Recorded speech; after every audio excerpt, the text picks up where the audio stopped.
Mara nyingi unapotaka kuchukua hatua kubwa kwenye maisha yako utakutana na hofu, na hofu sio ishara ya kufanya wewe ushindwe kuendelea mbele. Hofu ni ishara ya kufanya uone kwamba unachotaka kukifanya kinahitaji ujasiri. Kwa hiyo usiache kufanya kitu chochote ambacho umedhamiria kukifanya kwa sababu ya hofu. Sababu hofu ni njia pekee ambayo inakuonyesha kwamba unahitaji ujasiri ili kuweza kukifanya kitu ambacho umeamua kukifanya.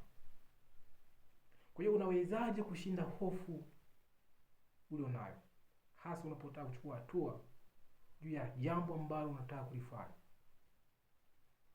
Jambo la kwanza, unapaswa ukabiliane na hofu.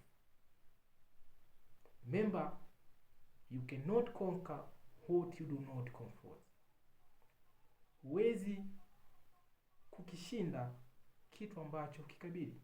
Kwa hiyo ili uweze kushinda hofu, unapaswa kuikabili hofu.